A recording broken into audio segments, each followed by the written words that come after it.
Ladies and gentlemen, and welcome to this January 13, 2025 meeting of the Great Falls Board of Trustees. Mr. Williams, I apologize for not giving you the heads up so you could push the button. That button meaning that these meetings are recorded for the purpose of putting on our website. So please be aware that they are being recorded by state law. With that being said, Mr. Patrick, would you please administer the roll call? Yes, Mr. Chair.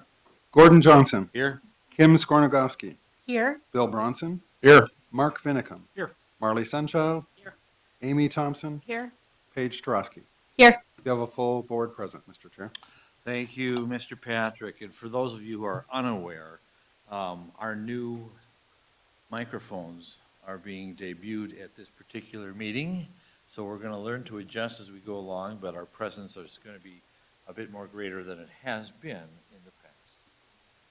With that being said, ladies and gentlemen, if you'd please rise and join me in the Pledge of Allegiance.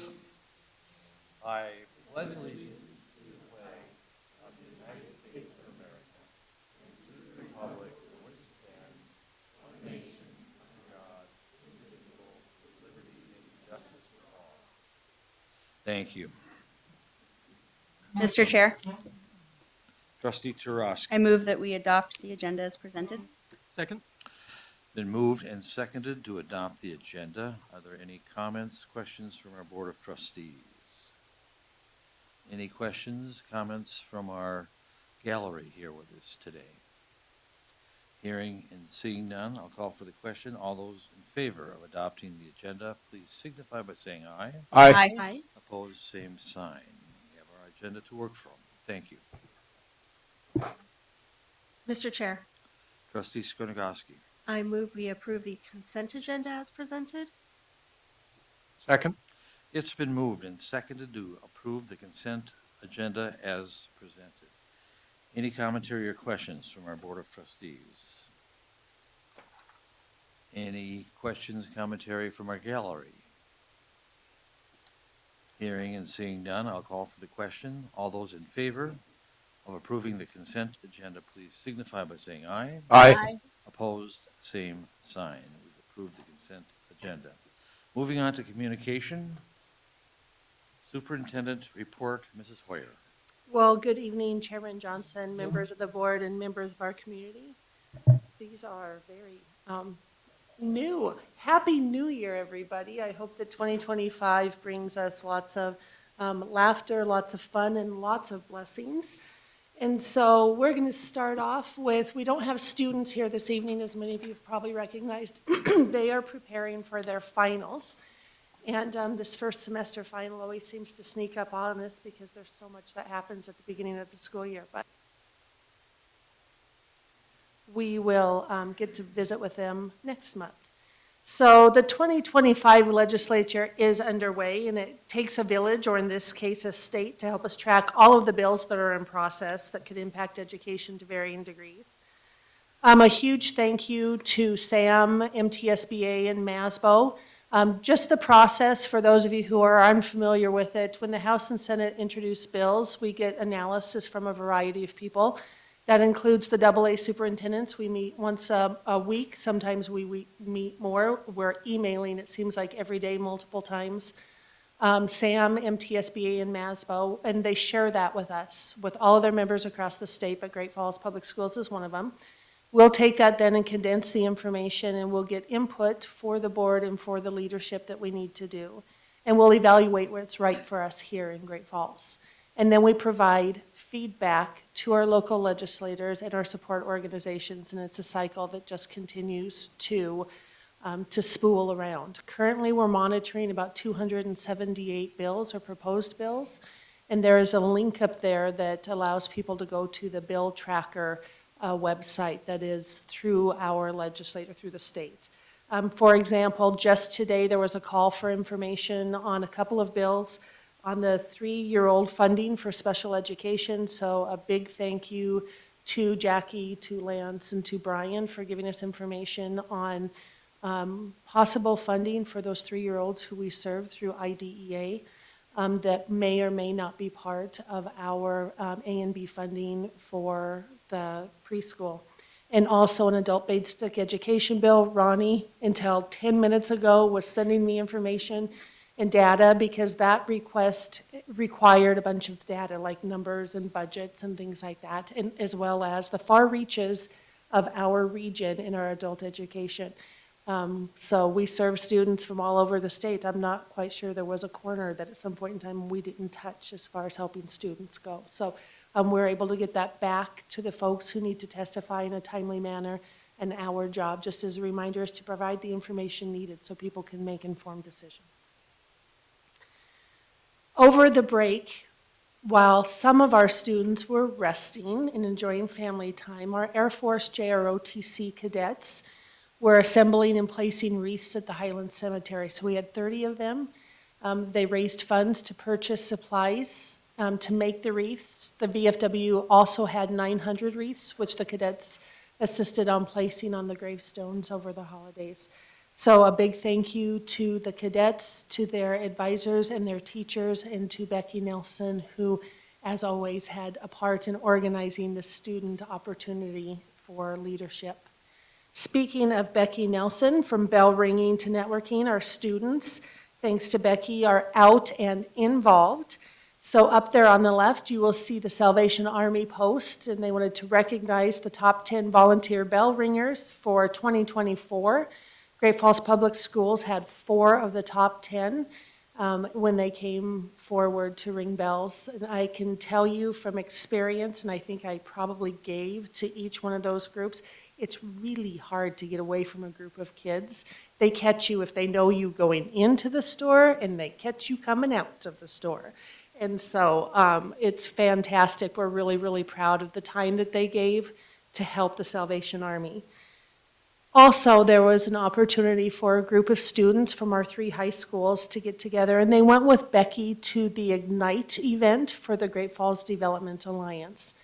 Becky lays out some really firm ground rules: no jeans, no cell phones, and you can't sit at a table with your friends. You got to sit with someone else. So they learned at a very young age the skill of networking and had a fantastic time, and learned a little bit about the exciting things that are coming to the city that they call home. At this time, I would like to invite Principal Danelle Dyke up. We were going to have a representative of Slutton here, but I don't see Danielle here. A lot of really cool things happen in our schools with help from our community over the holidays. But a very, very special event happened at Valley View Elementary. I was not there to see it, but I want Principal Dyke to share with us exactly from her point of view the difference that Slutton Construction Company made in her school with her students and her staff.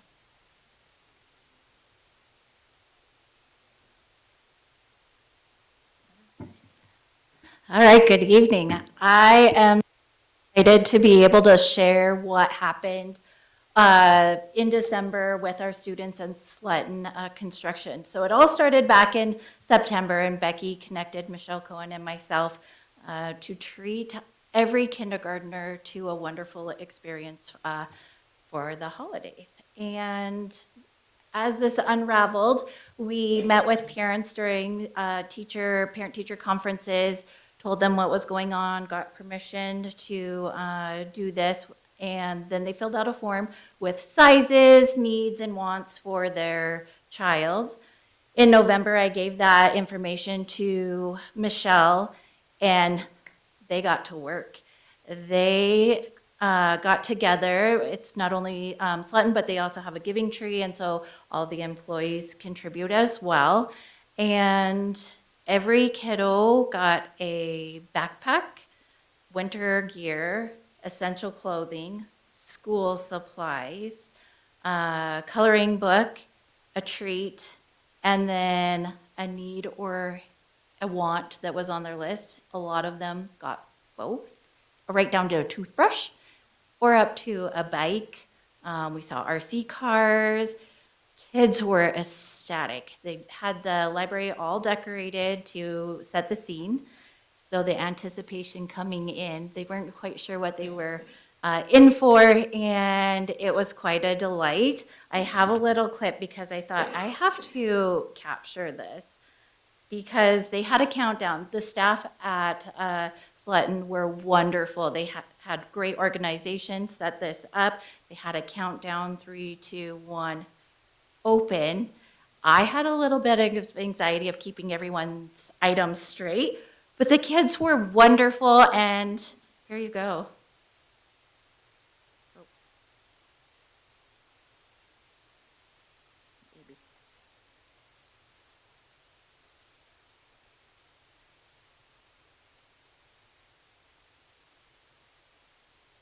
Maybe not.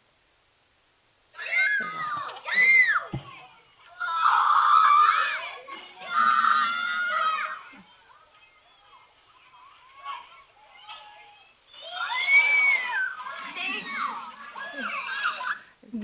They were so excited, and they left the library in different outfits. They wanted to put everything on. They had their boots, they had complete matching outfits, they had their winter coats. The teachers put their names on their coats because everyone wanted to wear their coat out to recess, which we thought was fabulous. So every kiddo is equipped for this cold weather that we're having, and so it was quite a delight to have them.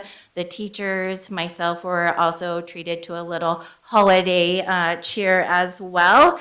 And the response was outrageous. The kids were excited, and it melted our hearts to see everybody have such a phenomenal experience. So thank you to Sletton for all that they did for our kiddos. And thank you for sharing that inspiring story. Thank you very much, Principal Dyke. So if we see Danielle from Sletton try to squeeze in the back, we'll just kind of maybe stop where we are and be sure we recognize her and shake her hand. So because I know the students, this will happen between tonight and the next time our high school students are presenting. I wanted to be sure that you had this on your calendar. So as our high school students prepare for the Thespian Festival, Great Falls High School is going to squeeze in one more production. Generally, this is their way of prepping for the competition, usually in Missoula, although when I looked online, I couldn't find out if it was in Missoula or not, but it usually is traditionally in Missoula. So Great Falls High will be doing cabaret, January 16th and 17th at 7:30 and January 18th at 2. It is a limited showing as these students prep for their competition. This is their version of the state tournament. Students who do well here will be moving on, usually will be moving on to national level competitions. This month, we get to celebrate you guys, our highly unpaid volunteer board of trustees. Just as a reminder, please check out the trustee features on our Facebook and social media feed throughout the month. Becky Nelson has been doing a phenomenal job. For those of you who don't have it in yet to Becky Nelson, please be sure you get it in because we do want to highlight all of the things you do, not just for Great Falls Public Schools, but for Great Falls community and the things that interest you and drive you to be part of this board. As a reminder, nominating petitions and candidacy forms are available on, or were available on December 12th for our 3 open seats for Great Falls Public Schools. The election will be held on Tuesday, May 6th. You need to have a declaration of intent and an oath of candidacy for trustee candidate form. It's obtained through either Mr. Patrick or it can be obtained at the Great Falls County Elections Office. And it needs to be on file with Mr. Patrick or the Great Falls County Elections Office prior to 5 p.m. on Thursday, March 27th. You also should be registered to vote at the time that that oath is filed. We have 3 open seats that represent both our elementary and secondary district for 3 years until May of 2028. Anyone interested in these positions need to live within Great Falls Public Schools district boundary, and as a reminder, they are unpaid volunteer positions. Trustees are required to attend an average of 3 to 4 monthly meetings that focus on a variety of things from curriculum to budget to administrative issues to other topics. If you need more information, the gentleman seated directly to my right is the gentleman you should contact, and he has all of the forms. So that's just a reminder to our public. That information is out there. This is so exciting. I asked Mackenzie Stick, who works for the University of Providence, says, hey, Mackenzie, give me a quote about our new direct admission project that we have started that's going to hit the news in the next couple of days. She gave me a paragraph, which I'll let you read. But we are looking to do our first direct admission program. We're thinking it perhaps is one of the first ones in the state, although I haven't got confirmation on that yet. What this means is that our students as juniors who meet the enrollment criteria for University of Providence will receive a non-binding offer of admittance. They don't have to pay to apply to the school. They'll receive a non-binding offer and a scholarship package in the mail during the second semester of their junior year. At that point, they'll be assigned an admissions counselor who will help them navigate kind of sometimes the chaos of getting signed up for college and all of the different things you have to do, like get a room. Those of us who have had children, we've went to college, but I can't tell you how much I panicked when I forgot that I needed to help my daughter get a room. Those different things that you either don't know because you've never been to college or you have forgotten because if you're like me, it's been a while since you've been in college. Huge, huge, huge thank yous to Mackenzie Stick, the University of Providence Vice President for Enrollment, to our executive directors who have helped drive this process, to our high school principals and our counselors. This year, we will run it through the English classes, so the juniors will hear about it in their English classes, and because they do give identifiable information, we have to have parent permission for the University of Providence to see the student's academic record. So we'll collect that through the English classes this year. Next year, we can make it part of the checkoff list for the student handbook. But we are really, really excited about an opportunity, as Mackenzie said, to remove traditional barriers and to support students in achieving their academic and career aspirations through University of Providence. So it's our first, hopefully, of many, and we have a fantastic partner in Providence with this. In conversations the last week or so, Mr. Hanneberg and I have been talking about the community impact that activities have here in Great Falls. And so we wanted to walk you through what one weekend where we have a lot of activities here in Great Falls, what it kind of looks like. This is the weekend leading up to the holiday break when we had the holiday wrestling tournament and the Curry Memorial Tournament. That had about 910 wrestlers. And then we also had the Bob McKinnon Memorial Relay, the pre-relay Friday night, and then the relay Saturday. So these are two-day events, 196 wrestlers. We estimated that there were about 275 rooms. These are for student athletes only. This is not the parents that come. And if you know anything about swimming and wrestling, they follow their kids. They really, really follow their kids. Average price of a hotel room in Great Falls is about $125. So we just got online, looked at the average price as far as the community impact goes. That's an economic impact of $34,500 in lodging alone. So for the holiday wrestling, we had 58 boys teams, 56 girls teams, total of 910 wrestlers that day. Some of them, if they lost out on that day, they stayed over and they wrestled at the Curry Memorial Wrestling in addition to other wrestlers who came forward. And Mr. Hindenburg, if I'm explaining this wrong, you hop right in there. There were 745 who wrestled the second day as well. So that gets really, really, really busy. And then swimming, if once again, 4 kids per room, like with wrestlers, 196 swimmers participated in the pre-relay on Friday before the Saturday meet. Not everyone who stayed, but those who did, their families did. So we had 8 teams competing Friday night, 196 swimmers. The next day we had 13 teams competing and 305 total swimmers. So just lodging alone, that's not the food, that's not the gas at the gas stations or the snacks at the gas stations or the retail. It was a huge community impact, and we're really, really proud to say that Great Falls Public Schools can host events like this that impact our community. So thank you, Mr. Hindenburg, for bringing that forward and providing the numbers for me to share. So end of quarter has been a focus of some of our conversation lately, and I wanted to share with you the plan for enhanced professional development and record-keeping opportunities. I had to split it up into two groups because the executive directors have done a fantastic job of navigating all of the different needs of our different groups. So the departments are that first column, AM location is the middle column, PM location is the second column, because by agreement with our union and our CBA, half the day is focused professional development. It creates consistency for departments. It provides us 3 hours of planning and preparation for all teachers, but it also gives teachers that 1 hour lunch. As Don O'Leary, who is a former teaching partner of mine, says, we really kind of like to have adult lunches every now and then, meaning not 20 minutes. And so it gives them that 1 hour lunch to just kind of get away from the building and go have lunch with a friend. And then also provides additional structured time without relying on existing and critical teacher prep time, and we don't have to pull subs that we don't have. So some of the training that will be happening, our elementary will have a conference-style science of reading training. The counselors for elementary are going to be working on behavior intervention and support, and the paras, aides, and tutors will receive training on M-Class, which is a literacy intervention program that we have.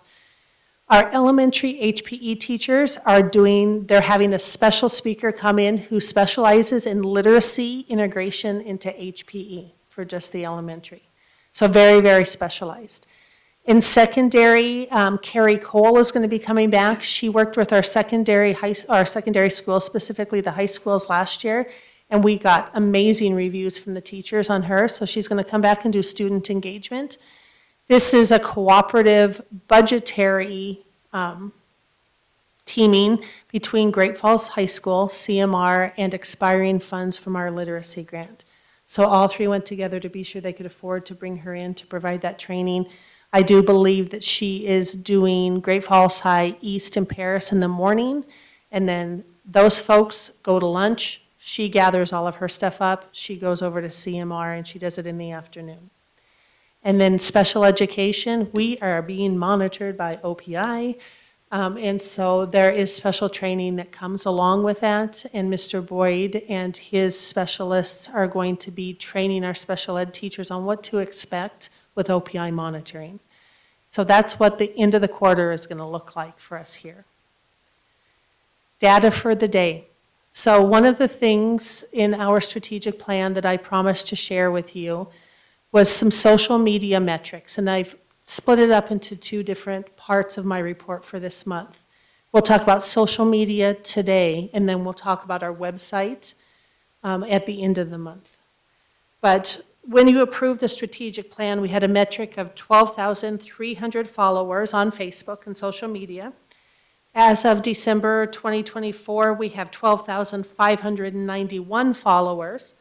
It's a 2.4% increase in our followers. And on weekends, Becky Nelson, our Community Connections Coordinator, she's been very focused at sending out invitations to follow to those who like some of our posts. So she goes on, sees who likes our post and says, hey, noticed you liked our post, would you please follow Great Falls Public Schools? And we know that our posts right now are reaching about 36,900 people. So when we're looking at things that are like a good bang for our buck, the work that Becky is doing on social media and with our social media metrics being the data follow-up has been really, really important.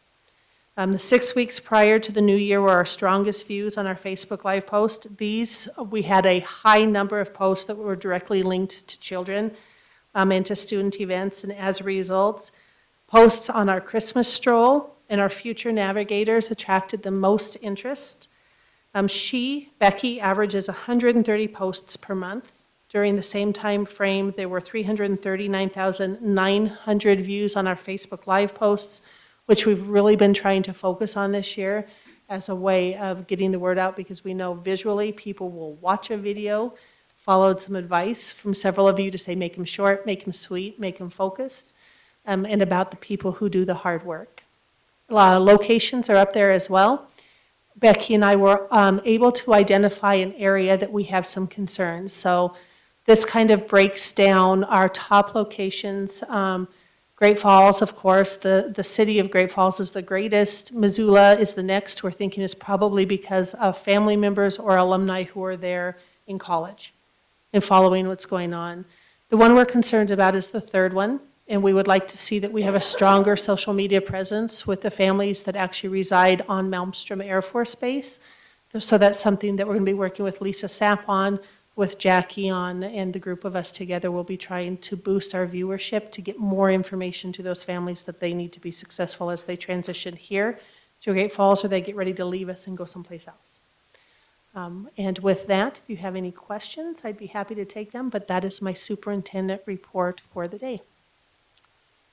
Any questions for Mrs. Hoyer? If not, thank you very much for your report. I've had, oh, excuse me. Can you repeat the number on your Facebook Live views? Yeah, absolutely. Give me just 1 sec to get back to my data. So our views on our Facebook Live posts, 339,900 views. They are by far our highest viewed or most liked. Doesn't really seem to matter the messaging, to be honest, but our messages, if we have kids there, it really pushes them, and I believe those are non-boosted views. Okay, again, thank you. I've had no requests to address this Board of Trustees this afternoon. That enables us to move on to action items. Action item A, financial report and check register for November 2024. Mr. Patrick. Thank you, Mr. Chair, members of the board. What you have before you is a November check register and budget information. It includes all the budgeted funds that you adopted in August, as well as the food service. It's the budget, month-to-date spent, year-to-date spent, balance, and then percent remaining. And just like to highlight on this first page the difference between the revenue and expenses in the elementary general fund budget and then the high school general fund budget. The way the school funding works, I know the biggest question I get is, why do you have so much money in reserves, and why don't you just spend that? And this is a good example because in the elementary general fund budget, the revenues that we've received to date are $11.8 million. Our expenses are $14.8 million.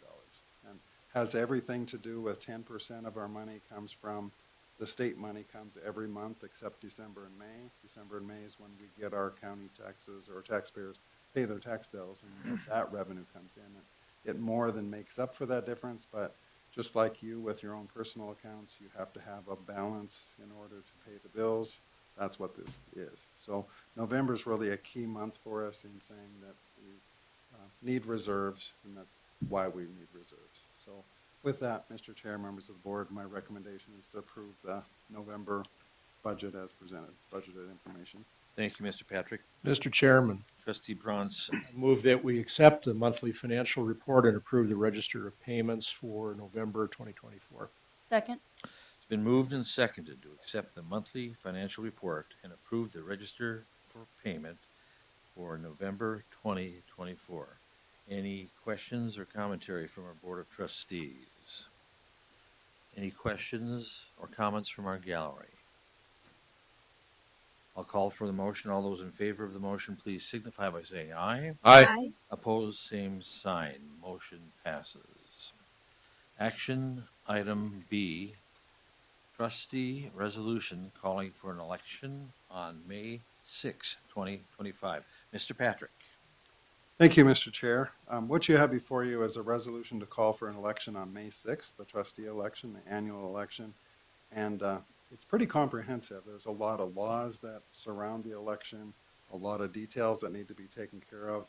The resolution includes the date of the election, the purpose, whether it's a mail or poll ballot, the voting locations, the times the polls are open. And obviously this year we have 3 trustee positions that are open in the cycle that we have. And trustees have to file by March 27th at 5 o'clock if they want to be included in the election. Also included in this packet is the election judge list that I get from the county. These people have been trained, and trustees don't have to set a levy amount this time, whether or not they're going to run a special levy for a general fund or a safety levy or a technology levy. That has to be done by April 4th. We generally make that decision the last meeting in March, second meeting in March, because that falls on a regular budget meeting date. So with that, my recommendation is to approve the information included here, which is all the information needed for the annual school election. It also includes a clause in it that if we only had 3 candidates file and we didn't run any levy amounts, then the election can be determined by acclamation. Then we don't have to go through the process of spending all the money that is involved at the election, which is about $65,000. Thank you, Mr. Patrick. Mr. Chair, Trustee Turowski. I move that we adopt a resolution calling for an election on May 6, 2025, per the attached document that sets forth the date, purpose, ballot deposit sites, and times the ballot deposit sites will be open as presented. Second. Been moved and seconded to adopt a resolution calling for an election on May 6, 2025. Any questions or commentary from our Board of Trustees? Any questions or commentary from the folks with us this evening?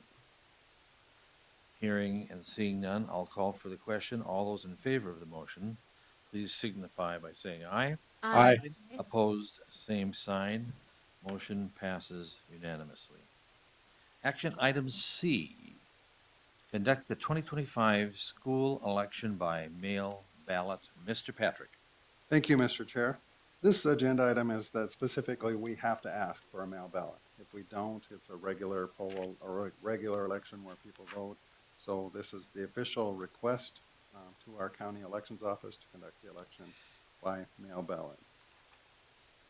My recommendation is that you approve this agenda Thank item. you. Mr. Chair, Trustee Skornakowski. I move that we officially ask the Cascade County Elections Department to run the elections for the Great Falls Public School Districts 1 and A by mail ballot during the 2025 to 2026 year. Second. Been moved and seconded to approve the request for an election department of Cascade County that the 2025 school election be conducted by mail ballot. Any questions or comments from our Board of Trustees? Any questions or comments from our gallery here this evening? Hearing and seeing none, I'll call for the question. All those in favor of the motion, please signify by saying aye. Aye. Opposed, same sign. Motion passes. Thank you.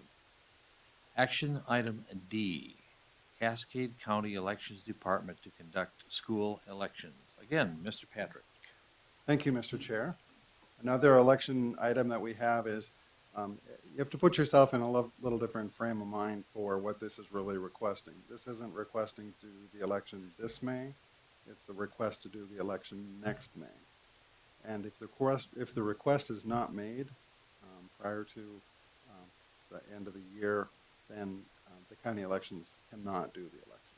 So it's a request that takes place every year for the county elections to conduct our election for the next fiscal year. So it'll be May of 2026.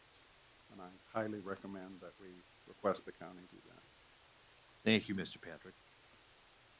Mr. Chair, Trustee Strasky. I move that we officially ask the Cascade County Elections Department to run the elections for Great Falls Public School Districts 1 and A during the 2025-2026 school year. Second. It's been moved and seconded to request to officially ask Cascade County Election Department to run the election for the Great Falls Public Schools coming up. Any questions or commentary from our Board of Trustees? I've got one more. Mr. Patrick. One more comment is that one of the changes that was made is in this is included a contract, and this has to go through the county attorney to be approved before it's official. Your request tonight, the county attorney's not done looking at it. The only issue I think that could come up is on number 9. It says the county will, upon request, provide district with lists of registered voters at no charge for each district election. We've never requested that, but my guess is that they'll say, if we request the list, there'll be a charge. So there could be that change to the item, but other than that, I don't see anything. If that is a change, I'll bring it up at the next meeting. I don't think the board will have to act on it, but just know that there's a possibility of that and a high likelihood of that. Very good, thank you. It's been moved and seconded to request to officially ask the Cascade County Elections Department to run elections for the Great Falls Public School Districts 1 and 1A during the 25-26 school year.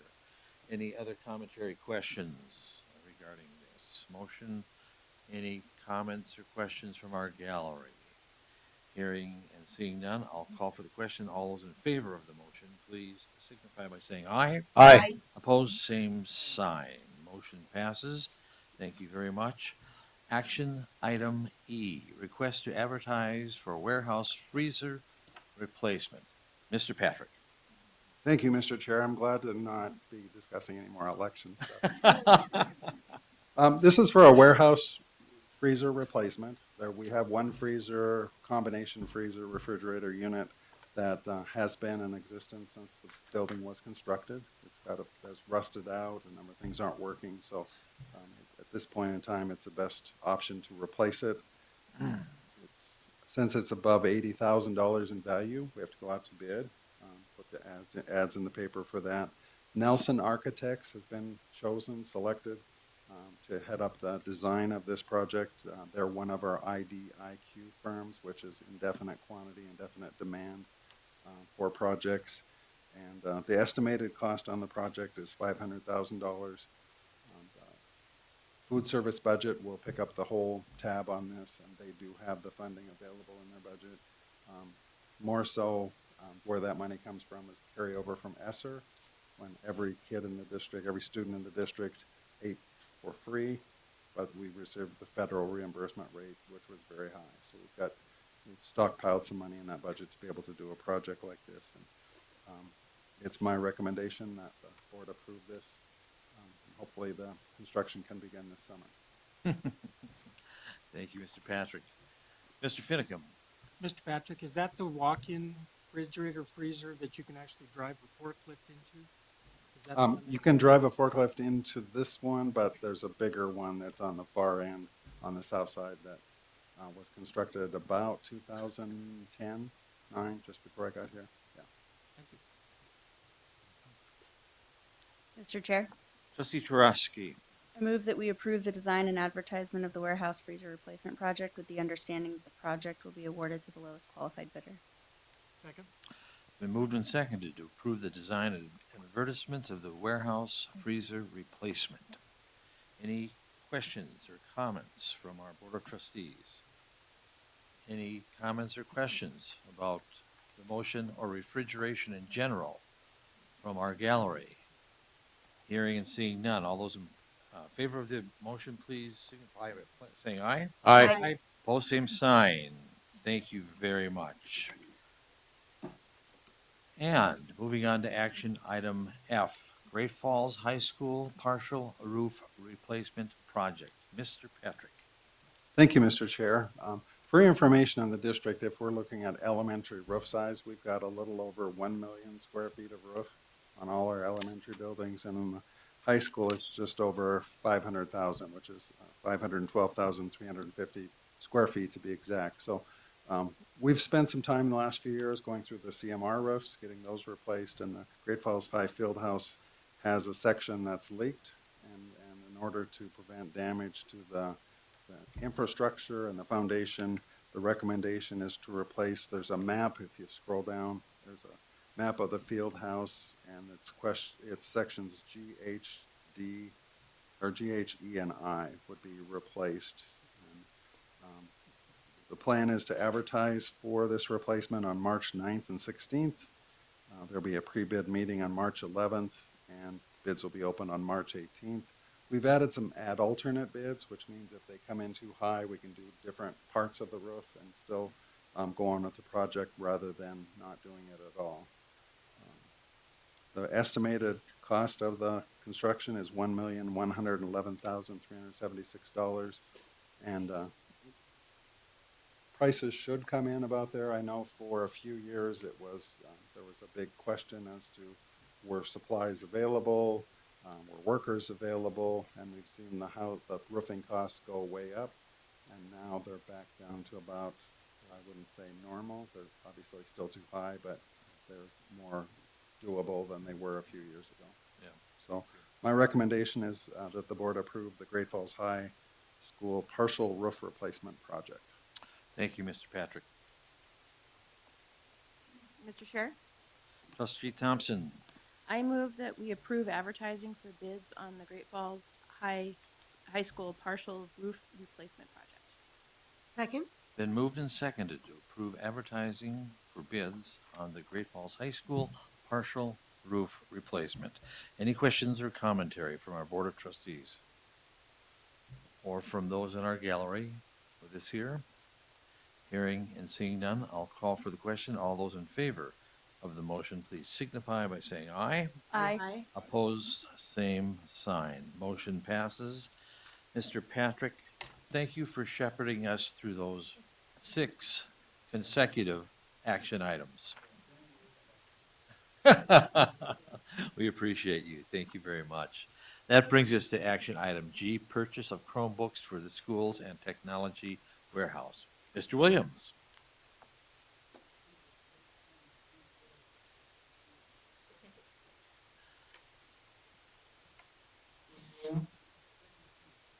Yes, we know how to use this.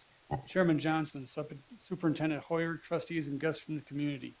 The action item before you is the use of title and technology department funds to purchase 1,100 Chromebooks in addition to the purchase of 697 Chromebooks by the district schools using their 24 to 25 technology funds. This process came through by me asking some questions of Dell in November. Historically, in September, we had a quote for 50 devices that were going to go to Riverview. They came out to be around $380 per device, which is extremely large for that district, for that school or the entire district. So I started asking some questions, and came November, and I started asking about fourth quarter deals. By the time we started, it was 350 maybe I was going to buy, and then as the pricing got better, we found out we had currently our model is the 3110s. Okay, so that's being phased out. When questions started coming up from Dell, they asked me, well, what are you using now? I told them, and they said, we can make you a really good deal on those. So I said, well, make your deal. And I started out at 1,000. The quantity right now is 1,800 some odd, 1,897 devices total between these two processes of technology, title, and the school budgets. The reasoning is this. The price of the Chromebooks we have on this quote is $190 per Chromebook versus $200 to $300 depending on which device you were going to get. You add on the $32.08 for the Google licensing and it comes out to $222.90. That is without a 3-year warranty. There is a caution on this and it was considered. We usually buy a 3-year warranty with our devices, because obviously we want to be able to have them under warranty. The only warranty issues that we send them back to Dell for are the motherboards breaking. Other than that, the techs at Little Russell can replace just about everything else. So after talking with them and talking to cabinet, we decided to roll the dice. The reason being is this. Right now there are 5,963 devices that are out of warranty in the district that need to be replaced within some time period. They are still working, but they will be needing to be refreshed. That cost is insurmountable for just about any of the schools to do on their own, let alone the district by themselves. If we do this, we're basically making a double dip. The schools currently will be buying with their technology budget to replace what they need to this year. We also, between title and technology funds, will be stocking the warehouse with another 1,000 devices for them to use and buy next year at the exact same cost. Nobody believes that anything's going to go down in price. That's just the way it is. So this ensures at the very least this year and next year, the schools will be able to replace just about everything they want to from their budgets on the technology for the devices, the Chromebooks for the students. It won't do everything, but it's going to do a very big, significant piece of it. At the end point, you're talking 10% of the ones that are needing to be replaced. Now you're going to ask me what happens with the ones we're replacing. They still work. we're gonna put them in the Little Russell warehouse and we're gonna keep them as a backup. Because should some of the schools that don't have the money to even buy the ones we have at this price, we will be able to replace ones that break or malfunction and we can't fix with the ones we have at the warehouse. They're already bought and paid for. So that plan basically takes care of one of the largest concerns we've had this year about these devices. I'm open to questions. Any questions for Mr. Williams? Okay, well, now I'll tell you the bad part. The cost. As you see in your documentation, the cost we're looking at, and I'm asking you to allow me to purchase with, is from the technology department, $167,175. Title funds will be asking you to use $78,015. That leaves 80 devices. The special ed department will be buying the ones that are in the warehouse now because for some reason we have 80 touchscreen devices at the warehouse. I can't split them up between the schools and make it beneficial. So it's either special ed or the little kids. And special ed said they would buy those devices for their specific use and buy ones to replace them at this cost.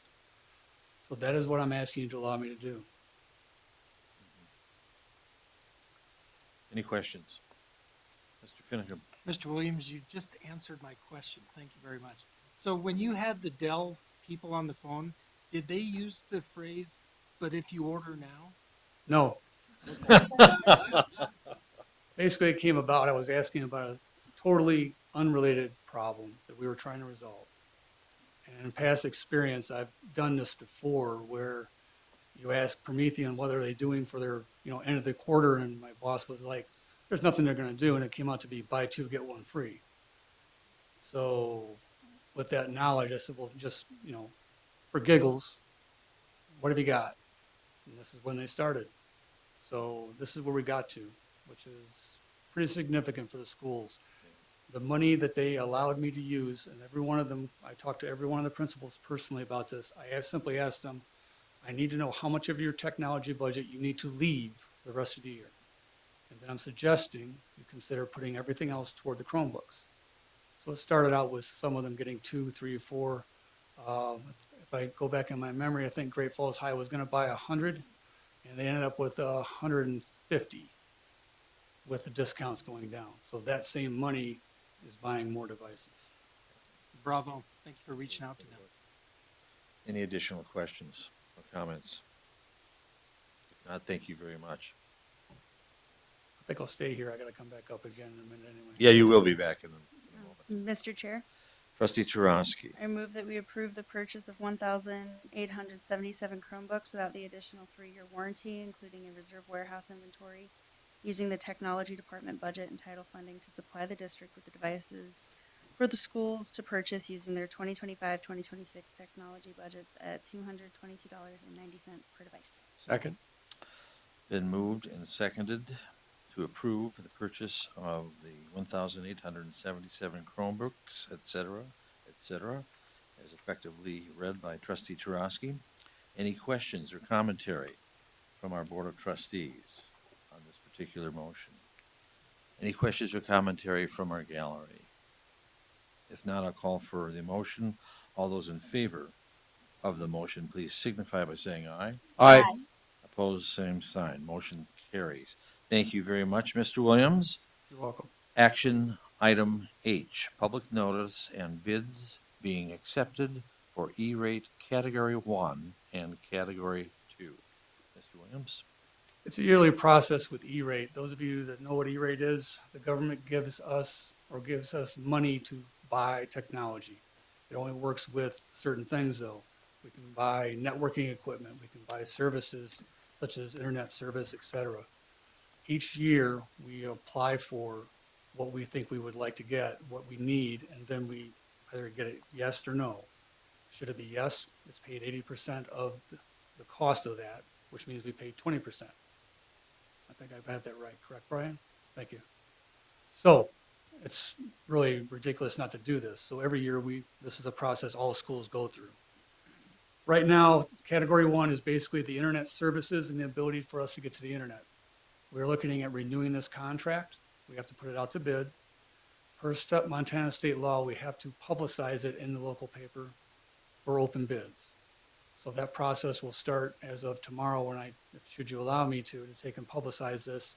And then February 6th will be the closing of the bids. February 7th will be the selecting of the bids. So for category 1, that is the network access. Category 2 becomes hardware, basically. Anything that allows you to take and connect to the internet, switches, routers, firewalls, wireless access points, wiring, that is physical, and category 2 deals with the physical stuff. Category 2, we're basically looking for a new firewall. Our firewall is end of life, which means basically there are no more updates for it, and we have licensing that got extended until July to get us there. So we do have to replace it. It also is the cornerstone of the cybersecurity of the district, so therefore, in the past month with Power School having their issues, I'm sure we can all agree that that's a pretty big thing to keep going. So we will be looking for a new device with new capabilities. We will use that to build the rest of our policies and procedures for cybersecurity going forward. So that's category 2. I again have to take and publicize that request for open bids because it should be going above $80,000. So with your permission, I will take and post those 2 bidding requests in the local papers and on the website. Any questions for Mr. Williams regarding this motion? Mr. Chair, Trustee Tarasky. I move that we approve the submittal of E-rate bids for category 1, network access and wide area network connectivity, and category 2, network infrastructure. These items include the replacement of firewall services and the renegotiating of our current fiber services. Second. Been moved and seconded to approve the submittal of E-rate bids for category 1 and category 2. Any questions from or comments from our Board of Trustees? Any questions or commentary from our gallery? Superintendent Hoyer. Chairman Johnson, I just want to give a shout out to Mr. Williams. He has not been part of the Great Falls Public Schools family for very long, but this evening with these 2 action items just shows you how focused he is on being sure he finds things that are the best deal for our students, our schools, and our communities, being very fiscally responsible. And I just wanted him to know that I appreciate that. Thank you. Mr. Chair, there is Mr. one Williams. other bit of information. You will all hear about the cybersecurity pilot by E-rate. E-rate is now going to allow schools to use E-rate funds to buy cybersecurity. That is a pilot program. We have applied for that. We do not know the status of that program at all. So that would be category 2 implementation. But again, that would be separate from the current E-rate category 2 because we don't know when it's coming in. Okay, So that thank will you. change some things, but unknown at this point. Yeah, thank you for sharing that detail. It's important. There's a motion on the floor. All those in favor of the motions, please signify by saying aye. Aye. Opposed, same sign. Motion carries. I concur with Superintendent's praise of your work. Thank you so much. Thank you, sir. Action item I, second reading of new and revised board policies. Superintendent Hoyer. Well, thank you, Chairman Johnson. Up until I think it was this weekend, we had no input on the second reading, and these were ready for approval. And then I received some input actually from Trustee Bronson, and he caught some things that do not change the intent of these policies, but they are, they just clean it up. They're a cross out that we missed, they're a citation that we needed to be sure we cleaned up, and then a minor grammar error. I'm going to show you where they're at real quick on this. So if you turn to page 59 in your agenda, line 12, you will notice it says board elections and then shall be held. Shall be held should have been crossed out. So it'll read board elections take place on the first Tuesday. If we didn't put that in there, it would read board elections shall be held take place. So we're proposing that we make that change. Then on page 61, on line 15, the very end of line 15, you'll see where it says ARM, Administrative Rules of Montana. If we want to be consistent with citations throughout this document, we want to move that ARM to the end of line 16 after 10.55.601. And then the last one, I believe, was on page 63, line 12, and there was a space between the last sentence in line 11 and the start of the next sentence of "Our mission is to empower." So with that, that was the only feedback that we have. Once again, it just does not change the intent of any of these policies or the meaning of any of them. I want to thank Trustee Bronson, who's a member of our committee on this, for picking those up and keeping our policies clean moving forward. My recommendation is that we do approve these policies then with those minor changes. Mr. Chairman, Trustee Bronson. I move that we approve new and revised board policies 1111 elections, 2410P, which is new on profile of a learner, 2410P2 new, which is profile of a learner commitments and intentions, and 2510 on school wellness. Second. Been moved and seconded to approve the new and revised policies set before us this evening. Any additional questions on these policies from our Board of Trustees? No questions? Any questions or commentary from our gallery here? Seeing none, I'll call for the question. All those in favor of approving the motion, please signify by saying aye. Aye. Opposed, same sign. And I also would like to share my thanks to the members of our policy committee. There was nothing taken off the consent agenda, so we'll move on to reports, discussion on policies. And A, baseball program update, Mr. Boyd. Chairman Johnson, Superintendent Hoyer, members of the board, I'm here to give you our update as to where we're at with baseball at the current moment. So if we rewind the clock back to August and July, the community came forward to us asking for you guys to consider, in Great Falls Public Schools, to consider the status of baseball as an MHSA sport moving forward. You gave us the challenge back in August to start a committee to be able to form that moving forward. So the first thing we did is we formed a committee. So here are the names of everybody listed. Obviously, a lot of GFPS staff. A huge thank you to Brian. Huge thank you to Mike in the foundation, Stephanie and her team coming to the table to be a part of this conversation. The other three community members that are on the table, Mr. Boudelier, Mrs. Tuckerman, and Mr. Griffin, were selected back in September based off an application process that came forward from there, which thus gave us the opportunities, next slide, to start our facilitated meetings. And you gave us 4 intact components that we had to consider for baseball to be considered for the 2026 season.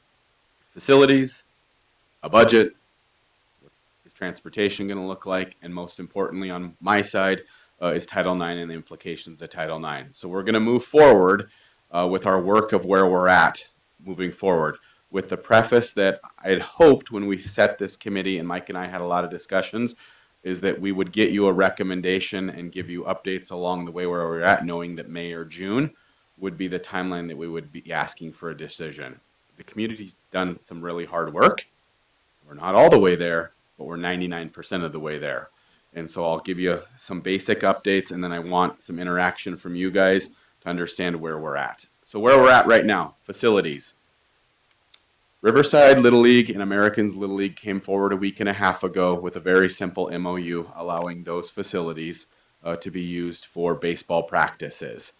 Both facilities are used a little bit during the summer at Riverside. The Americans fields have not been used during the summer for a significant number of years from their board, but they're willing to do some refab to allow Great Falls High to use those as practice facilities. West Little League has continued to come to the table. They're willing for us to use it as a practice field on that side. None of the Little League fields meet the field spec size for a baseball field, so thus in turn you're not able to play games at a field that doesn't meet the dimensions on that side.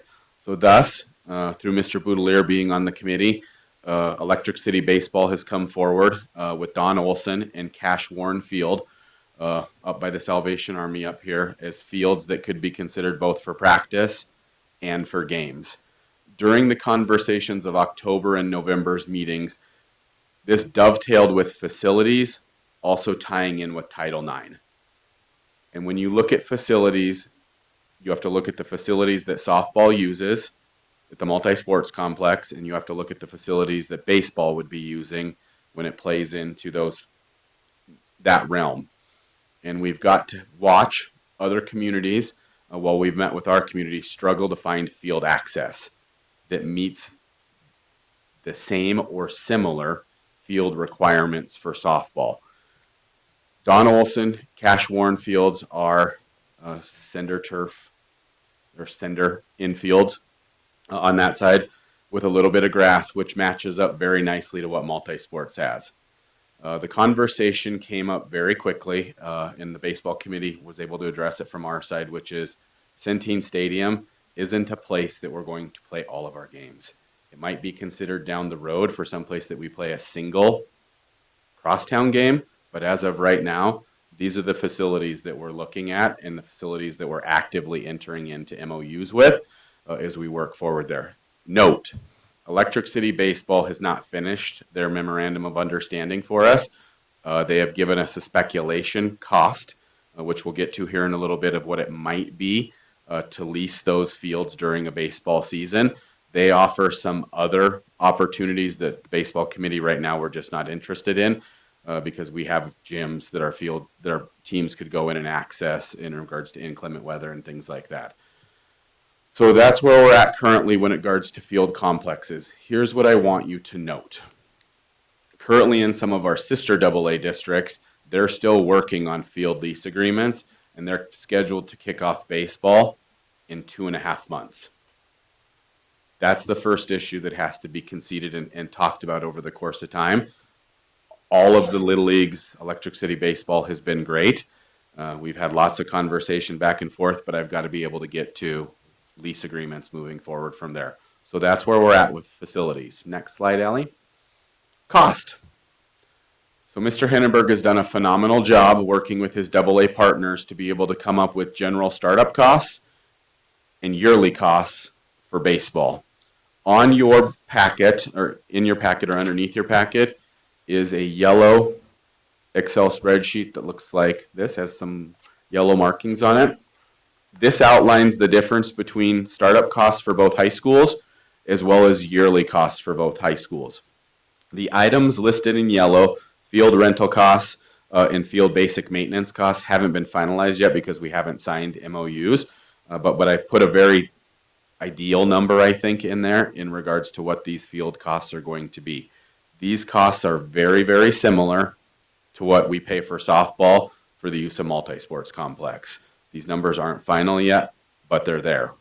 And the reason we had to get them there is we have to have a starting number dollar-wise in order to be able to build a budget and have same or similar startup items that you would have when you started a softball program, when you start a baseball program on that side. So we can flip back to the PowerPoint. I'll come back to this one here in a little bit. Next slide, Allie. Title IX implications. When we look at Title IX implications, we're looking at two things. Fields and facilities, equal access and opportunity. Do the fields and facilities have the same or similar items available for our athletes? The answer to that one is yes. The next one that comes into play is proportionality. When we look at proportionality, we're looking at the number of boys and the number of girls that participate in gender-aligned sports overall.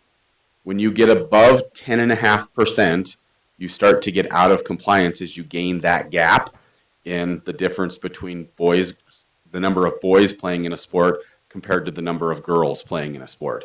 It's not an issue right now of the number of sports that are being offered because that number is less one on the boys' side. What we have to keep a watch on and what Mike reports on every fall is proportionality and that split difference between there. Currently, right now, we sit at about 6% difference in both high schools. That number is very low in comparison to our AA partners. in having conversations with my counterparts in schools that are considering adding baseball in the future, they're already sitting in an 8.5 or 9% difference. You add another boys sport, that percentile grows. For us, if we look at adding a boys sport that has 35, 45, 50 athletes per high school, depending on what the number looks like, that's going to grow that percentile by 1.5%. So if you added baseball in 2026, your number would be 7.5. Nowhere near the 10.5% that legal tells us that when you get to that 10.5% or 11, you better start to address recruitment and retention of athletes in either sex or gender-based sport on that side. A piece to pause where we're at right now with Title IX also comes back to what's going on in other communities. Other communities took on baseball as an opportunity to expand another sport for their school to be able to give kids another offering. What we've watched, what Mike and I have talked a lot about this fall, is you guys allowed us to roll out a process that has been collaborative in sense and allowed us to bring a lot of stakeholders to the table and have conversations to allow them to get to know what goes on in Great Falls Public Schools. This just isn't about, yep, we have baseball, now let's figure out all of the dominoes that fall from there. This has allowed the community group, it's allowed us as a group to be able to figure out baseball. What are the right things to do? What are the wrong things to do? And how do we watch how it's playing out in other communities? I'm glad to sit at the table that I'm sitting at. I'm glad I get to drive this piece of it. But Title IX in my daily job of what I do every day is the most important thing when it comes down to these implications. We've met these implications. And I wasn't sure initially if we were going to be able to get there because I wasn't sure if we were going to get field access and our proportionality rates were going to fall in a realm that is doable on that side. Questions? Really fast, Marley. Mr. Bronson. Oh, sorry. A couple of questions, Lance. First, I notice you accounted for umpire fees in here, and of course, that's great. But now my question is, do we have a sense that we'll have enough umpires a couple years down the road? And I say that as a baseball person who would never want to be an umpire. So, as an MHSA official, I'm not sure that we'll ever have enough officials. Mike has a pool to draw from right now. That pool will continue to need to be recruited and based on, and that will also determine when games get to be played. That's a component that has to play in. But right now, they have enough officials in the local area to be able to support this. okay, second question, and maybe the more important one. And I appreciate the fact that we're paying very close attention to the Title IX implications. What I also hear you saying is that a number of the other districts that are considering a baseball program, the people that we would probably play against, from what you're talking about, it sounds to me like they're riding the razor's edge of whether or not they're going to be able to show Title IX compliance if these percentages are the way they are. So my question is, if we prepare the right way, which it seems like we're doing, and we're ready to go in 1 year or 2 years, these other districts, maybe they're physically ready to go, but they may raise a lot of problems with the way that they're doing. And at that point, the pool of potential competitors goes down if they run into problems. So, absolutely, yeah. And I think Mike and I and Brian we've laid out a process that some of our AA partners have asked for. Why have you done this? How have you done this? And what are your end goals to be able to get to on that side? So we've shared all of the work that we've been doing over the last 3.5 months to be able to get to this point in time.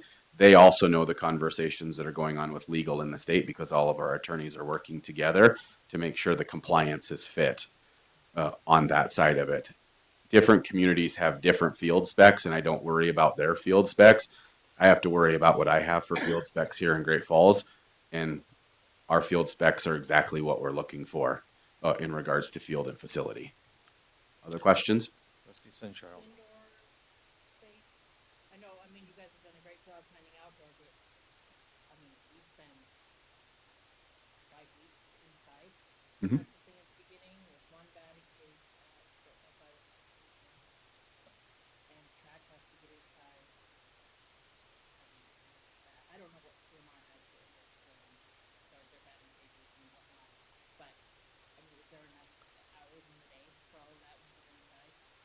I think it's going to have to be something that's going to have to be played out and scheduled for as we move forward with the process.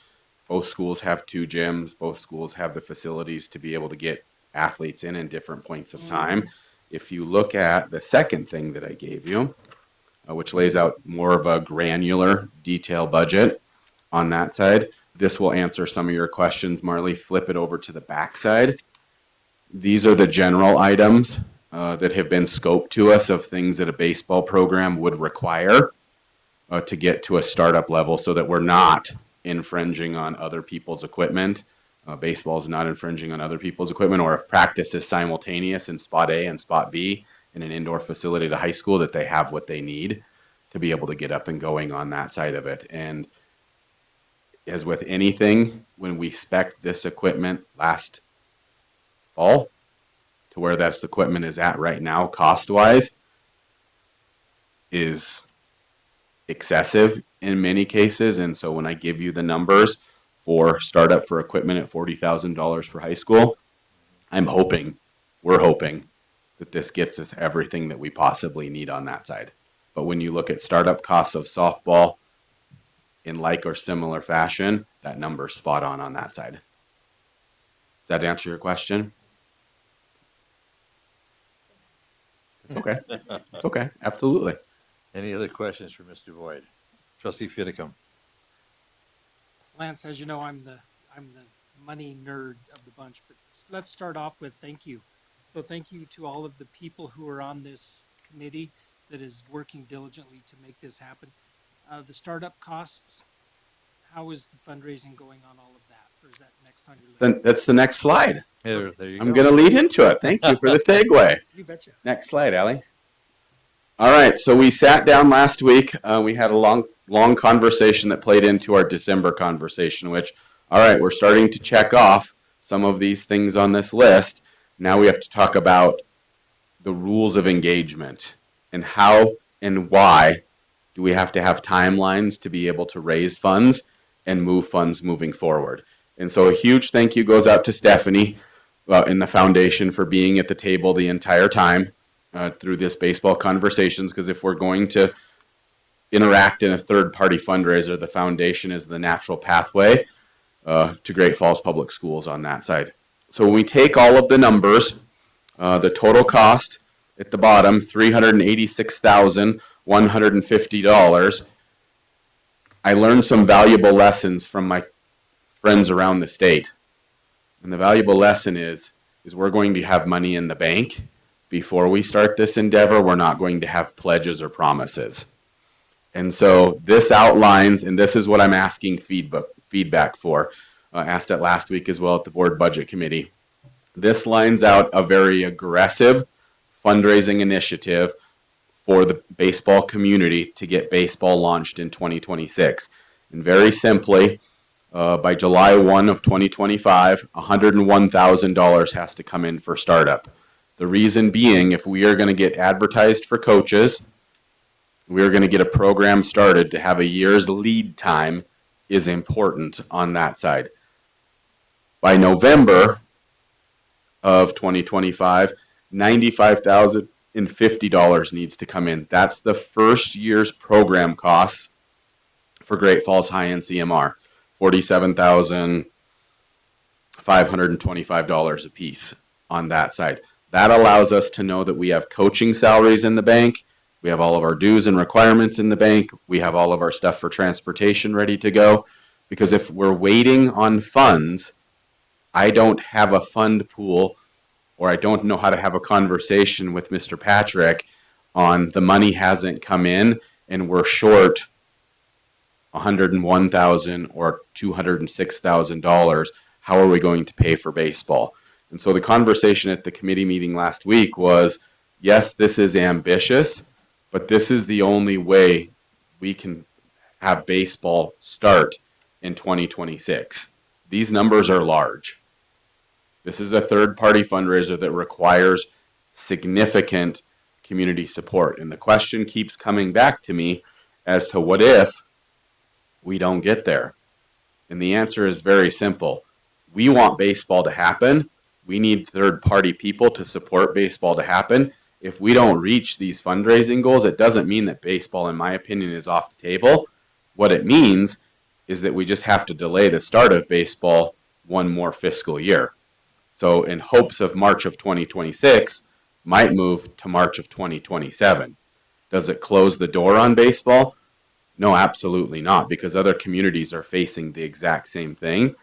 But I don't want to be in a situation where I'm hoping money is coming in and I'm 2.5 months before baseball starts and I don't have the capital revenue to be able to put into an account to allow the teams to get the gear and items that they need to be successful and competitive.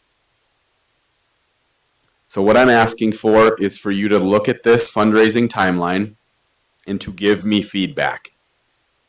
If you think dates or dollar amounts need to be adjusted, please give me that feedback. You're free to call me, free to email me, and give me ideas. But there was a lot of forethought as to the why. Fiscal year start in July. If we're going to start a program, it only makes sense that we have the startup costs come July 1. Timelines to be able to have coaching salaries in the bank. November 30th is 6 months before the beginning of baseball. That gets your program costs for years 1, but it's perpetual fundraising for 3 years to have baseball in Great Falls Public Schools on a third-party fundraiser fashion through our community. In the middle of year 2, the baseball committee is never going to stop doing our work. We might not meet as frequently every month, but once we get rolling here, the next conversation that happens is, all right, baseball is up and running and we're meeting some of our fiscal time rate fundraising goals. Now I want you to come back to the table and we're going to have a conversation on how is Great Falls Public Schools going to get inventive to support this program long term. And how are we going to have community support on the backside there? So that's where I'm at in regards to fundraising and timeline. Mr. Finicum, does that help? Yes, that does. Thank you. Absolutely. All right, last slide, Ellie. Challenges ahead, where we're at and where I see things at. Community fundraising will continue to be the priority 1 challenge. I wanted to give you this report to be able to come to you a board meeting from now and ask for permission to allow our community fundraising group to be able to begin the goal of fundraising. You allow me to give them that information and allow them to begin that process. And I think the more lead time that we have, the better off we are. If not, I'm going to continue to adjust the previous slide, the dates and fundraising marks, which makes things a little bit more difficult to play. Transportation, Mike's worked with Barbie at Big Sky Bus Lines. They're prepping and planning for the possibility of baseball in 2026. It's going to be a heavy lift. The conversation at last Tuesday's meetings was, as well as fundraising, you're also going to have to help direct people to Big Sky to be drivers, because that is going to be very, very important. They have the buses that they need, they have the equipment that they need. What they're short on is drivers, and that will be a challenge. Continuing to keep a really close eye on our proportionality as we move forward on the backside. There is going to be something that Mike and I are already charged with and will continue to be charged with. And then as other districts roll in for a possibility of a 2026 start, Mike and his counterparts will have conversations. Me and my counterparts will have conversations, because that's where that landscape begins to change, is other communities face other difficulties, whether it's regards to fields and facilities or proportionality or whatever their programs may encounter as they move forward on that side. But it's something that we're committed to continue to do. It's been hard work. It's been fun work. It's been interesting work. And I hope that the community members on the panel have learned something, not only about how you get something started, but what it takes behind the scenes to be able to get to this point in time where I can come and give you an update that's meaningful on that side. So any questions? Well, first of all, thank you and your committee for all the work that's gone into this. And I think it's important that each of us as trustees give this some thought. And Mr. Boyd has invited us to contact him directly with our Yes, please. thoughts and concerns. Yes, please. And we will commit to doing that. So thank you very much for the presentation and the good work that's gone into it. Any closing questions? Trustee Trosky. Not so much a question, just more a comment. Thank you, Lance and Mike, for your guys' hard work on this. I think that it speaks a lot to Great Falls that we're kind of on a trend of other districts looking to us for information in different ways. And I think that it shows that you guys are taking the time to work this out in a way that's going to be the smartest and give us the best chance of getting it going instead of rushing for this year, which I know that places like social media, we kind of get thrown under the bus in a way where, oh, well, if these communities are doing it by 2025, then why can't Great Falls? But they're struggling to do it by 2025. And so, it might be hard to deal with those comments, but we're doing it right to give us the best chance of doing it effectively. So I appreciate your guys' work on that. Thank you. Thank you. Thank you. Any additional comments or questions for Mr. Boyd on this topic? Mr. Chair. Mr. Finicum. One thing that you had said was the Big Sky Bus Lines is having the people issues, which that's always going to be a thing. But Mike, how are you doing? Your office, your team, how are you guys handling another sport to deal with?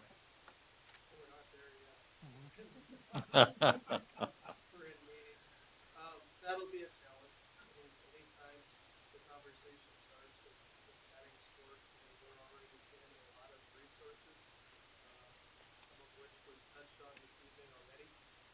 But, one of those resources is personnel, administrative personnel, particularly in so it does potentially add more to my plate to the plates of others in both ways, along with the officials, along with the transportation, along with facilities, those types of things. So it is a real constant battle to get there, but I think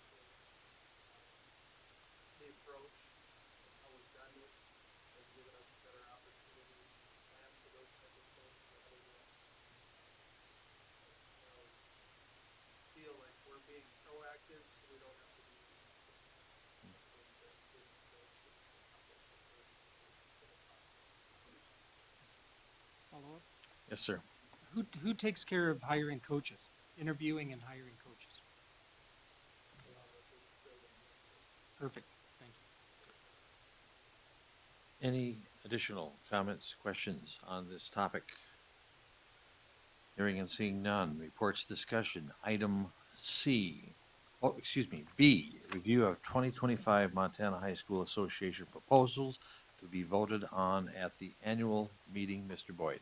So Chairman Johnson, Superintendent Hoyer, I'm going to invite Mr. Hindenburg up to the lectern here so he can give you an update of MHSA policies that are going to be coming forward here at the end of this week and early next week. Mike?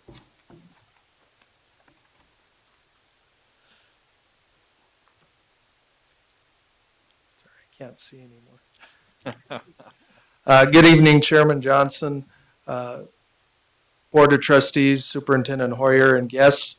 I'm Mike Henneberg, and I'm the Athletic Director for Great Falls Public Schools. Before you, and I believe included in your packet, are 6 proposals that were submitted to the Montana High School Association for consideration at the annual meeting. Some background information on the meeting itself. The MHSA is an annual meeting that is held this year on Monday, January 20th in Billings, Montana. There will be 6 proposals that were submitted to the MHSA. They have a period of time in which schools can submit proposals by high school principals, 6 proposals that will be heard and voted on by high school principals. Each school has 1 vote. So I am not a voting delegate, but I work closely with both Jeff and Jamie in how we as a district are going to move forward. The AA conference will have the opportunity to caucus amongst ourselves as well as amongst other classifications prior to voting on proposals. This year is a little unique in that all 6 proposals are amendments to bylaws, and in order for them to pass, they will require a 2/3 majority by membership. The recommendations on how our 2 schools will vote is based on research conducted through conversation with coaches, school and district administrators, as well as myself. At this juncture, they remain recommendations based on those conversations. They are subject to change as we get down to Billings and have conversations and have the opportunity to caucus. I believe there is one that has maybe changed since I submitted the board report already, and I'll cover that in a moment. So for each proposal, I'll provide a brief summary, explain any potential concerns or issues associated with that proposal as I see them, and provide a recommendation for how our principals will vote. At the conclusion, I'll answer any questions to the proposals. And like I've done the last several years, at the conclusion of the meeting, I will make sure that all of you get an update of how those proposals fared amongst the membership. So the first proposal was submitted by Sunburst, North Toole County, and it is an amendment to students below the ninth grade bylaw. It would allow an eighth grade athlete to compete concurrently at a non-high school level, middle school, in the same sport. Currently, a couple of years ago, the membership passed allowing eighth graders to participate in high school, Great Falls Public Schools, and all but one of the AA schools have not allowed eighth graders, so it really, we don't have a lot of skin in that game. But as it stands right now, if a sport is occurring concurrently, like basketball, with a middle school season, if that eighth grader is participating at the high school level, they're not allowed to participate at the middle school level. I think what has happened is as they've filled high school rosters, now middle school rosters are struggling. Like I said, at this point, we don't have a whole lot of skin in that game, so my initial reaction is to be not supportive, but I think having the opportunity to talk with some of our B and C colleagues may change that one, but my recommendation at this point is no. And some of that is philosophically just of overuse and athletes maybe playing too much, but like I said, I can't speak for what their situation is. Second proposal is to amend the transfer rule bylaw. It was submitted by Polson High School, and the proposal would subject any student transferring to a school within a 50-mile radius of their previous school to be subject to the MHSA transfer rule regardless of if there was a physical move. As it stands right now, if there's a physical move and change into another district, that student becomes immediately eligible once they meet their practice requirements. This particular proposal would say that anybody that transfers would be subject to the transfer rule, which as it stands right now is a 90-day period or half of the pupil instruction days of the year in which that particular transfer student cannot participate at the varsity level. They can participate at the sub-varsity level, but not the varsity level. So at this point in time, my concerns are that the current transfer rules exist for a reason. I think this has the potential to be extremely difficult to regulate. I also know that just locally here and with the surrounding communities, each transfer situation brings its own circumstances. So at this point, I'm not satisfied that that would be a good move, and I would not support that. I would recommend that we don't support that. Proposal number 3 is a proposal to amend the MHSA awards rule. The amendment clarifies language and changes the existing awards rule from a $100 maximum to a $500 maximum with stipulations. My only concern with that at this point is the paperwork, potentially with tracking that in individual schools. I think on your board report, I had initially indicated that we wouldn't be supportive of that. After further conversations with the principals at each school, I think at this point we are supportive of it, but would definitely have conversations in caucus about how we want to go moving forward with that particular one. Proposal number 4 is an amendment to the MHSA amateur rule. It was submitted by the MHSA Executive Board, and this would create name, image, and likeness, or NIL, provisions for student athletes without jeopardizing their amateur status. I have a lot of concerns with this one particular proposal, but I think it has the potential to create greater unforeseen issues with name, image, and likeness, similar to what colleges and the NCAA have seen over the last couple of years. And my fear I know that there are some provisions in the proposal, but my fear are the ones that aren't in there. And it becomes extremely difficult to put the toothpaste back in the tube once it's out. And I think, college athletics is experiencing that right now. So unless someone can provide us with greater detail and more assurance that something like that isn't going to happen, I can't support that in good conscience at this point in time. Proposal number 5 was also submitted by the executive board.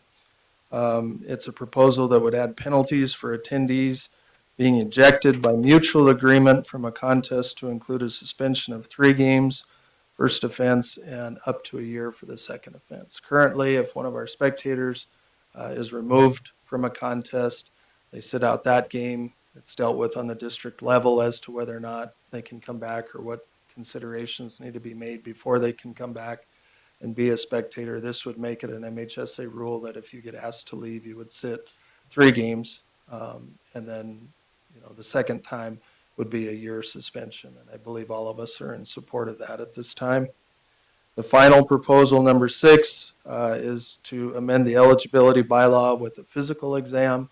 Currently, all middle school and high school students have to have a physical exam before they're allowed to participate each year.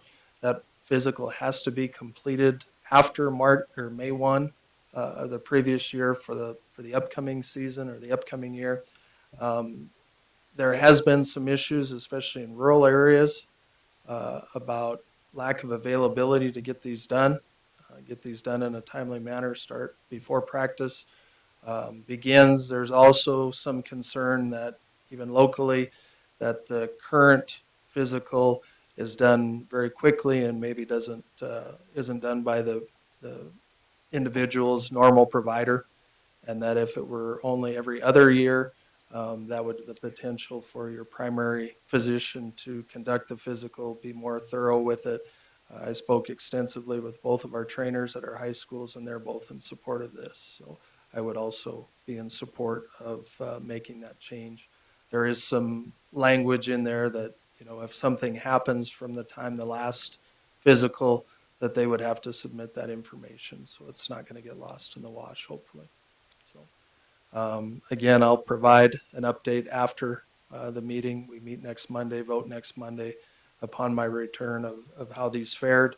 Are there any questions at this time from any of the board or Questions for trustees? Mr. Henneberg in regards to these proposals? Trustee Bronson. Not so much a question, Mr. Henneberg. I just want to commend you for the thought that you put into this. I was reading these over the weekend, and strangely enough, I had a lot of the same concerns with some of these that you expressed this evening. So thank you very much for your work, and I recognize that when you go into a larger conference, maybe there's other reasons to reconsider our position, but I think we're doing the right thing here. Any other questions, commentary from Mr. Henneberg regarding these proposals? We'll look forward to hearing the outcome Thank of your meeting in Billings. Thank you so much for your work. Reports and discussion. Item C, first reading of deleted and revised board policies. Superintendent Hoyer. Well, thank you again, Chairman Johnson. And before you this evening, we have 4 policies that I want to walk you through as to understand the intent. One of them is a deleted policy. So we'll take a look at 1113P with the language changes as recommended by MTSBA and the committee. 1310, same language changes as recommended by MTSBA and the committee. We are proposing a deletion of 1312 and then policy 1332 with those language changes and recommendations by MTSBA and the committee. So one of the things I want you to watch as we move through these is the date of last review and approval or adoption. So the first one, 1113P, this was adopted November 25th, 2013. So we're looking at a little over 11 years ago. And as a result, there needs to be some modernization of some of the wording. So this is for a vacancy that happens midterm with one of our Board of Trustees members. We are proposing on line 14 that we add general news media and electronic postings, because back in 2013, we didn't do a lot of electronic postings. We're also recommending that we strike lines 15 through 18 and then again 20 through 26, allowing for the new MTSBA wording on line 19 through 21, with a special notation of the typographical error that we have on the end of line 19. We'll change they to the. But that would allow for the updated wording. Again, this is if you look on lines 27 through 30, it's the responsibility of the full board, not an ad hoc committee is the intent of that bullet. Down below then on lines 36, we're proposing that we put the word applying in, as it adds clarification to a term, or to this is what was missing. We're thanking them for applying. We're not just thanking them in general. So the specific action of applying. We will eliminate 1312, which you find on page 85, but we roll that into, excuse me, we roll that into the policy that's found on page 83 and 84. So if you look on page 84 for this policy, we took everything that was in 1312 and we took the summarized of 1312 and we added it to lines 2 through 5. Where it reflects that, or tells us to be sure that the regulations are reflected in our handbooks for our staff and our students. So when it's talking about revisions, we need to be sure that we are on controversial topics. I can request board approval, but all other things are reflected within our staff handbooks and our student handbooks. And then moving on to 1332. Once again, 11 years since this was last adopted. So it's going to reflect wording and terminology changes. If you look down, examples are line 18. We no longer have assistant superintendents. We have executive directors of student achievement. If you take a look at line 20, we no longer have a payroll clerk, but we have payroll technicians. Checks are now considered warrants. The designee for most of this is the Director of Business Operations, as far as my designee goes, if you were wondering on who the designee would be for that. So with that, I would like to provide them to you for review and input, and I'll do the same for our community. Thank you. Any questions for Mrs. Hoyer regarding these policies before us this evening? Thank you very much. Item D, discussion, committee reports, and comments. We'll start with Trustee Thompson. Thank you. Just because I didn't earlier, I wanted to make sure to thank Jeff for all of his hard work with our technology and being able to help save money for the district, because that's super important. And then the only other thing I wanted to talk about was the theme that I caught on to tonight. I'm always loving your data for the day, the community impact slide was awesome. And then as Lance and Mike were talking about baseball and how you've educated the baseball committee to help them to understand how our policies work, how Title IX works, I'm just seeing a really nice theme this year that we're really working hard, even one-on-one, to help the community to understand how the district works and our ins and outs. And I just appreciate all of your work for that. Thank you. Mr. Bronson. Thank you. Along the same lines, and since my schedule this week is going to be pretty busy, Mr. Boyd, I'll just tell you right now, from my standpoint, proceed as you have up to this point. For the benefit of those of you out there, those of us on the budget committee had a preview of this presentation during our budget committee meeting last week, and a lot of what Mr. Boyd presented this evening was presented last week. And I was, as I said at the time, I was in agreement with the committee's approach then. I'm still in agreement with it. And I commend the committee, especially along the lines of what Trustee Thompson just said, that we're approaching this the right way. And no offense to our colleagues in other districts, but they seem to be jumping in to things like this without their eyes fully open and without considering all the ramifications.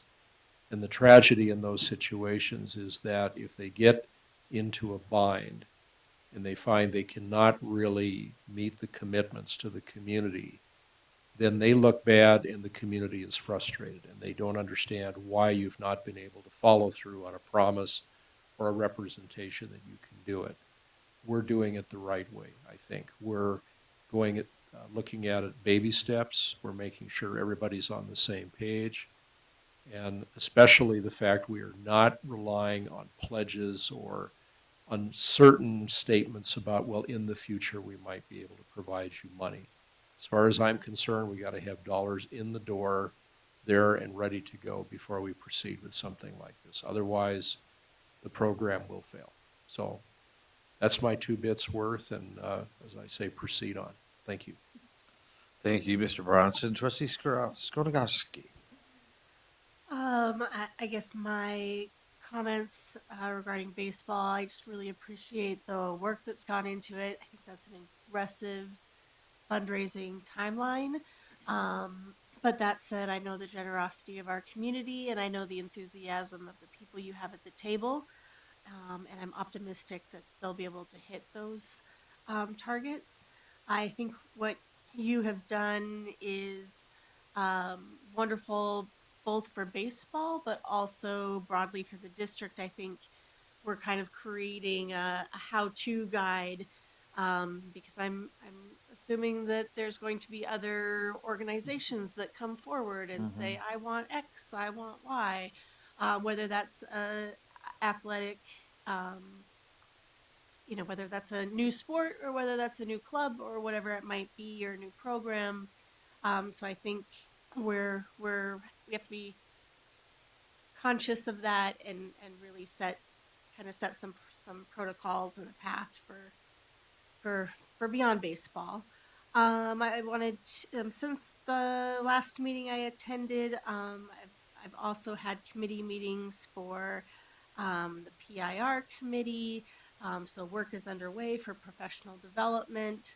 Um, Past years, we've had the fortunate situation of having ESSER dollars where we've been able to bring in, um, kind of field experts.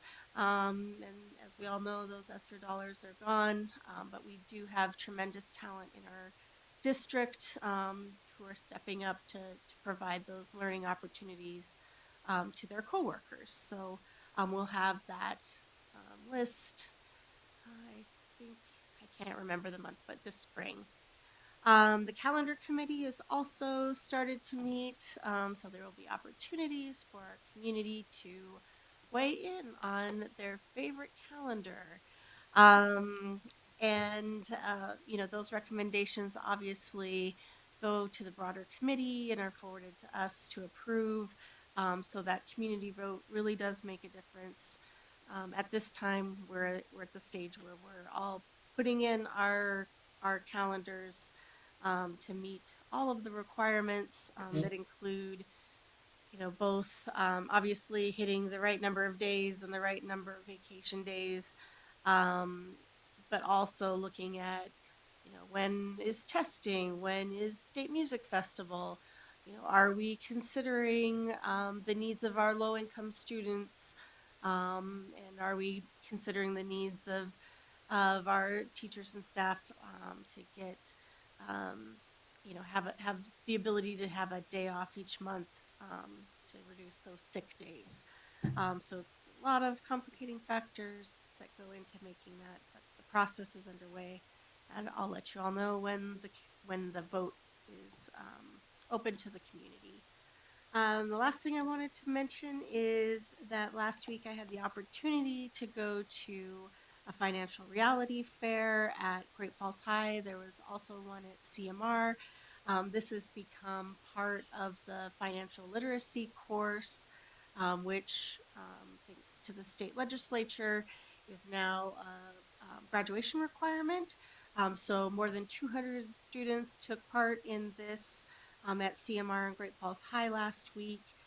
We United Way works with the school district to bring in around 80 volunteers that can provide some coaching, and students get essentially a little life.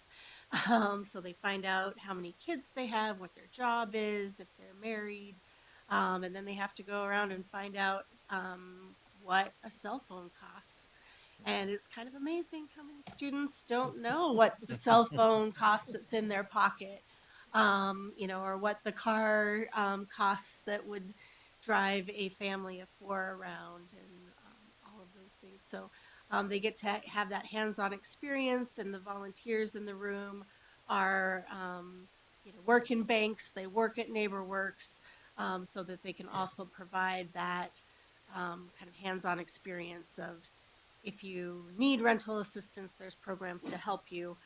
So it gives students not only that experience of financial reality, but also gives, kind of kickstarts those relationships so that they know that there are resources in our community once they do have to have that reality. So actually, something that came out of the 2023 legislature that I think has really been a great benefit for our kids, and our community is really happy to partner with students on this experience. So.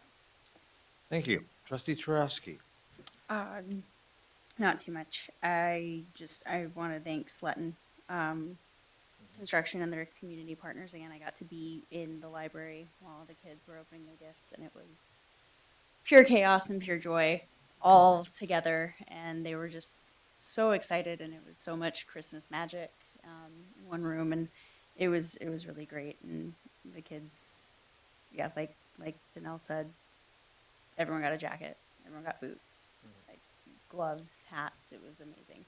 So it was really awesome to get to be a part of that. And then kind of a calendar comment. I have gotten so many comments on how nice the full 2-week winter break was. That people are just, they were like, oh, it was so nice. And I actually got the chance to relax and didn't, feel like we had to go back right after the new year. And so that was the comment I got quite a few times from people, but it was, I hope everybody else's winter break was really nice and relaxing. So that's all. Mr. Finicum. Well, I'd like to start off with just by saying ditto. So Jeff, Lance, all of that work that has gone into all that stuff. Just to tag on one thing that Superintendent Heather said, 278 bills are being bantered around with school involved. And Heather's got access to the SAM emails, updates. If the trustees are not getting the MTSBA same, let me know. Emily Dean is the guru of all of that, and if you're not on her email list, let me know. I'll get you on that list. And then note to self, never sit next to her when they're doing Think Tank Thursdays. And when you're eating your soup, everybody texts you. Thanks. Trustee Sedchild. I want to commend everybody on the partnership with the UP and the registration. You are taking out one barrier of the application fee that may make a difference for countless students. The easier we make it for them to go, the more chance we have. So that's awesome. And I also really like to see, as we've mentioned, giving the reports the financial impact that those sports had. I think the community needs to see, for the teeny tiny bit of our budget, because it is a teeny tiny bit that we give to athletics, how much it brings into the community and what it does for us. And a lot of times it's just a matter of educating and explaining it to them. You just don't think of it that way. You don't think of it as all of these families and students and everybody came, so therefore the community benefited. And if you don't have kids in school, you often don't think of that, but it is such a big part of who we are. So I love it that that's being brought to the forefront. That's great. Thank you. Thank you very much.